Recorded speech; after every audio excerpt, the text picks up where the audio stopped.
what happens to most men after marriage? Think about this honestly. Their friend groups shrink or disappear entirely. Their hobbies become selfish unless they serve the family unit. Their free time gets absorbed into household management and family obligations. Their money stops being their money and becomes our money, with the woman typically controlling how it gets spent.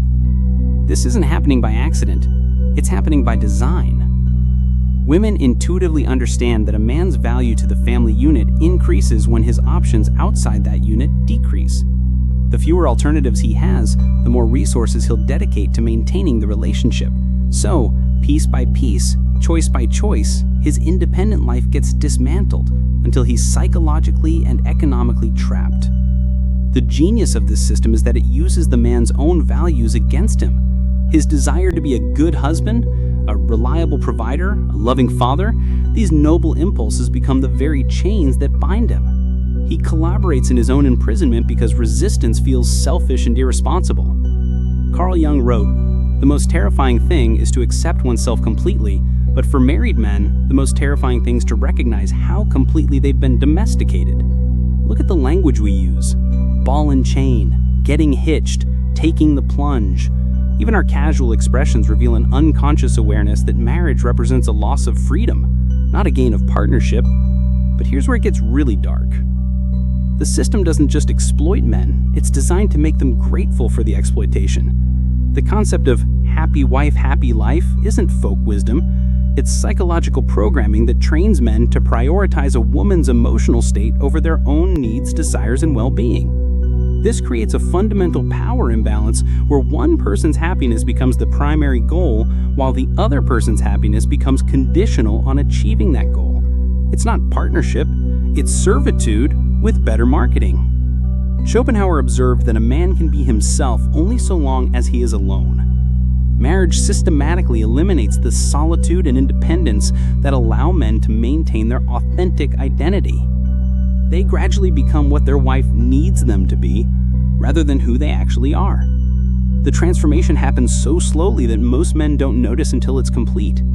They start making small compromises, skipping guys' night to keep the peace, choosing her preferred restaurant to avoid conflict, deferring to her judgment on social plans.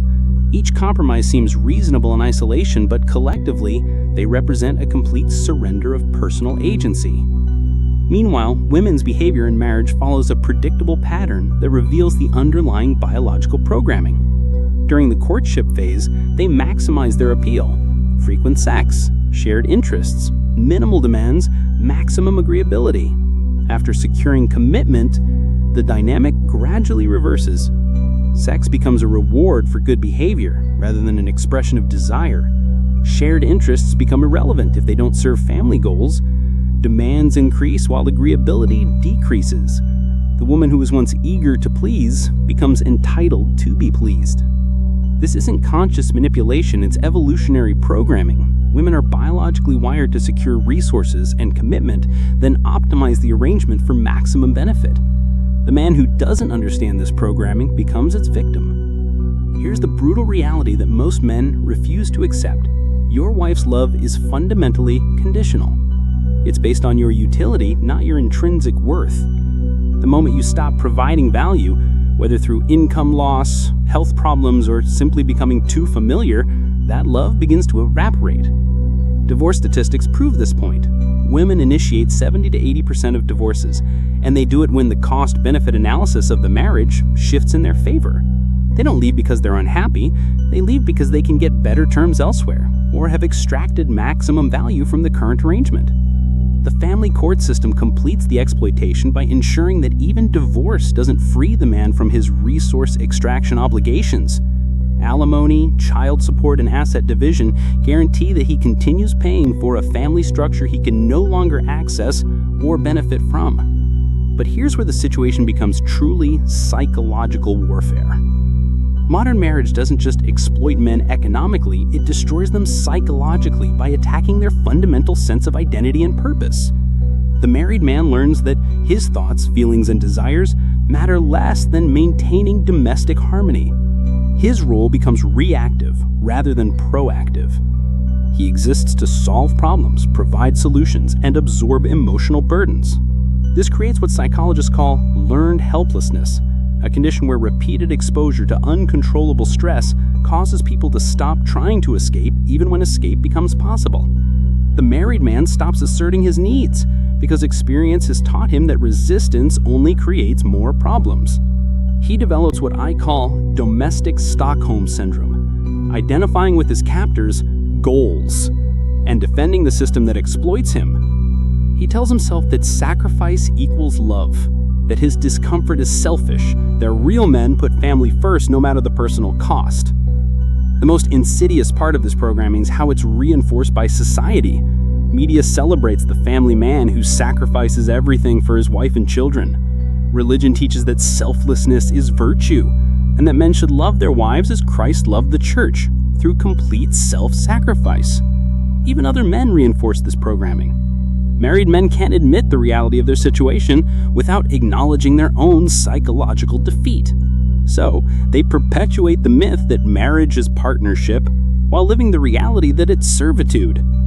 If you're recognizing these patterns in your own life or relationships, if this analysis is revealing uncomfortable truths about modern marriage, I encourage you to like this video and subscribe to this channel.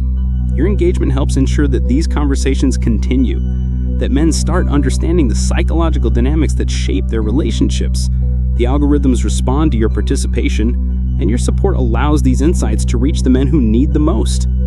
The tragedy isn't that women exploit these dynamics, it's that men are so unprepared for them. Society teaches men to be providers and protectors without teaching them to protect themselves from the very people they're providing for. Here's what no one tells young men about marriage. The moment you make a woman your primary source of happiness, validation, and meaning, you've already lost. You've handed over your psychological sovereignty to someone whose biological programming prioritizes her needs over yours. This doesn't make women evil, it makes them female. Their behavior follows predictable patterns because those patterns worked for millions of years of human evolution. The women who could successfully extract resources from men reproduced more successfully than those who couldn't. But evolution didn't prepare women to care about men's psychological well-being or individual fulfillment. It prepared them to secure survival and reproductive advantage. Modern marriage gives them legal and social tools to pursue these goals with unprecedented efficiency. The man who understands this reality stops taking female behavior personally and starts responding strategically. He recognizes that marriage is not about love, it's about leverage, and the person with more options always has more leverage. Schopenhauer wrote, "All satisfaction, or what is commonly called happiness, is really and essentially always negative only and never positive." He understood that true contentment comes not from getting what you want from others, but from not needing anything from others to feel complete. This principle destroys the fundamental premise of modern marriage, that happiness comes from partnership and shared life goals. The man who needs marriage to feel fulfilled has already surrendered his power. The man who views marriage as optional maintains his sovereignty. But here's where most men make their fatal error. They believe they can negotiate or earn their way out of these dynamics through better behavior. They think if they just communicate more effectively, provide more resources, or become more attractive, the fundamental power structure will change in their favor. This is like trying to negotiate with gravity. You're not dealing with conscious choices. You're dealing with biological imperatives that operate below the level of awareness. Women don't choose to optimize their relationships for maximum benefit, any more than men choose to find young, fertile women attractive. The only winning move is not to play by rules that guarantee your defeat. Here's the dark secret that successful men understand, but never publicly acknowledge. The moment you become indispensable to a woman's lifestyle, you become dispensable as a person. She stops seeing you as an individual with needs, desires, and dreams. You become a function, provider, protector, problem solver, emotional absorber. This functional relationship might look like marriage from the outside, but it's actually sophisticated slavery with occasional sexual benefits. The man provides labor and resources while the woman manages the household and controls access to affection. It's efficient, but it's not partnership. The psychological toll of this arrangement explains why married men die younger, have higher rates of depression, and often seem like shadows of their former selves. They're not suffering from normal life stress. They're suffering from chronic psychological exploitation disguised as love. But society won't acknowledge this reality because the entire economic system depends on men's willingness to sacrifice their individual fulfillment for family obligations. The man who prioritizes his own happiness over family duty threatens the social order that requires male sacrifice to function. This is why men who question marriage are labeled selfish, immature, commitment-phobic. The system can't survive honest analysis, so it uses shame and social pressure to prevent men from thinking clearly about the transaction they're entering. Here's where Schopenhauer's philosophy becomes revolutionary. The safest way of not being very miserable is not to expect to be very happy. Applied to relationships, this means not expecting marriage to provide happiness, fulfillment, or unconditional love. When you eliminate these expectations, you eliminate the disappointment that destroys most men's psychological well-being. You start evaluating marriage like any other contract, based on terms, costs, and benefits, rather than emotions and social expectations. You ask yourself, what am I getting from this arrangement? What am I giving up? And is this trade beneficial to my long-term interests? Most men never ask these questions because they've been programmed to believe that love transcends practical considerations. But love fades, emotions change, and people's needs evolve. The marriage contract remains binding, regardless of how anyone feels about it. The man who approaches relationships strategically rather than emotionally maintains his power throughout the interaction. He doesn't surrender his independence hoping to receive loyalty in return. He doesn't sacrifice his identity expecting to be appreciated for it. He doesn't make someone else responsible for his happiness and then resent them when they inevitably fail to deliver. This strategic mindset requires developing what Schopenhauer called the art of not being deceived. You must learn to recognize the difference between what women say and what they actually respond to. They claim to want sensitive, emotionally available men who prioritize their feelings. But their behavior consistently rewards men who prioritize their own mission and maintain emotional independence. Watch how women treat men in their social circles. The guy who drops everything when she calls gets taken for granted. The guy who's sometimes unavailable because he has important things to do gets pursued. The guy who seeks her approval for his decisions loses her respect. The guy who makes decisions and invites her along maintains her interest. This isn't conscious deception on women's part. They genuinely believe they want what they say they want, but their subconscious programming responds to completely different signals. They're attracted to strength, challenged by independence, and bored by predictability. Yet they'll shame men for displaying these exact qualities when it suits their immediate emotional needs. The modern man must navigate this contradiction by understanding that women's conscious desires often conflict with their unconscious programming. You can't listen to what they say they want. You must observe what actually generates attraction and respect in their behavior. Instead, he builds a life so compelling that partnership becomes optional rather than necessary. He develops purposes so consuming that he's not dependent on relationships for meaning. He becomes so comfortable with solitude that companionship must genuinely add value rather than fill emotional voids. This psychological independence is attractive precisely because it's rare. Most men are so desperate for validation and connection that they'll accept almost any terms to get it. The man who doesn't need anything from others becomes psychologically magnetic. The scarcity principle operates ruthlessly in romantic dynamics. When you're constantly available, always agreeable, and endlessly accommodating, you signal low value and limited options. Women's evolutionary programming interprets this behavior as genetic weakness and social irrelevance. No matter how much they consciously appreciate your efforts, their subconscious attraction mechanisms shut down in response to your neediness. Consider how this plays out in modern dating culture. The men who struggle most are those who make women the center of their universe from the first interaction. They text immediately, always say yes to plans, rearrange their schedules without being asked, and demonstrate through every action that this woman is the most important thing in their life. This behavior triggers biological alarm bells in women's psychology. If he has nothing else going on, if he's so eager to please, if he's this available this quickly, what's wrong with him? Why aren't other women competing for his attention? Why doesn't he have important things to do? Meanwhile, the men who generate obsessive attraction are those who treat dating as one interesting aspect of an already fulfilling life. They have missions that matter more than any individual woman. They are standards that they maintain regardless of social pressure. They have boundaries that they enforce even when it creates temporary conflict. Women don't consciously choose to be attracted to this behavior.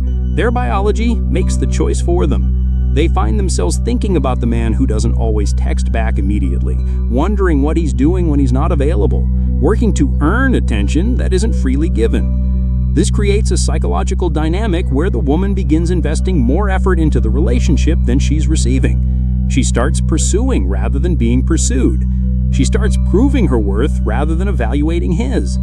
This role reversal is psychologically addictive for women because it mirrors the natural courtship patterns that their biology expects. But here's the paradox that confuses most men. The less you need relationships, the better your relationships become. The less you chase, the more you're pursued. The less you invest emotionally, the more others become invested in you. This isn't game playing or manipulation, it's basic human psychology.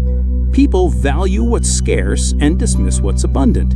Your attention, time, and emotional investment become more valuable when they're not freely available to everyone. The marriage trap. The man who passes these tests by maintaining his boundaries and priorities earns her ongoing investment and effort. She doesn't consciously choose to respect strength over weakness. Her biology makes this choice for her. This is why nice guys finish last isn't just a bitter saying, it's a biological law. Niceness signals genetic weakness, emotional neediness, and lack of options. These qualities trigger disgust rather than attraction in women's evolutionary programming. But here's the crucial distinction most men miss. Being strong doesn't mean being cruel. Being independent doesn't mean being indifferent. Being selective doesn't mean being abusive. The psychologically sovereign man can be kind without being weak, generous without being taken advantage of, and loving without losing himself in the process. He gives from abundance rather than neediness, which makes his gifts genuinely valuable rather than burdensome. This transformation requires killing the part of yourself that seeks validation from others. You must become so internally complete that external approval becomes irrelevant to your sense of self-worth. You must develop purposes so compelling that relationship drama seems trivial by comparison. The journey to this psychological sovereignty is brutal and lonely. You'll face years of social pressure to conform, to settle, to accept arrangements that don't serve your highest good. You'll watch other men surrender their dreams for domestic comfort while society celebrates their maturity. But on the other side of this inner work lies something most men never experience: the ability to engage with women from a position of strength rather than neediness. When you don't need anything from them, you can appreciate what they genuinely offer without resenting what they can't provide. You can love without attachment, care without controlling, and engage without losing yourself in the process. This is the difference between relationships built on mutual enhancement versus mutual dependency. The marriage industrial complex survives by convincing men that independence equals loneliness and that sacrifice equals love. But independence doesn't equal loneliness, it equals choice. And sacrifice doesn't equal love, it equals transaction. Real love enhances both parties without diminishing either. It creates energy rather than consuming it. It expands possibilities rather than limiting them. It celebrates individual growth rather than demanding conformity. These relationships are rare precisely because they require two psychologically complete individuals rather than two people trying to use each other to fill internal voids. Most people aren't willing to do the inner work required for this level of consciousness, but for the man who develops this psychological sovereignty, marriage becomes a choice rather than a necessity. He can engage with it if it genuinely enhances his life, or avoid it if the terms don't serve his interests. Either way, he remains free. Schopenhauer's ultimate insight wasn't about the nature of women or marriage. It was about the possibility of transcending biological programming through conscious awareness. When you understand the forces that control most humans, you can choose whether to be controlled by them. The red pill isn't about becoming bitter or cynical about relationships. It's about loving truth enough to rebuild your life according to reality rather than comfortable illusions. It's about developing the strength to stand alone so you can choose to stand together. This is where your real life begins. Not when you finally get what you think you want from others, but when you no longer need anything from anyone to be complete. The strong don't avoid relationships because they hate connection. They demand relationships that match their level of psychological development. And in that philosophical sovereignty, they discover a strength that attracts the rare individuals who actually deserve their presence, not because they need validation, but because they choose connection. Not because they're desperate, but because they're abundant. The choice is yours. You can continue accepting whatever terms others offer because you're afraid of being alone, or you can build such a compelling life that others compete for access to it. One path leads to psychological slavery, disguised as love. The other leads to genuine freedom that makes authentic love possible. The difference between these paths isn't luck or circumstances, it's consciousness and courage. Choose wisely. Your future self depends on it.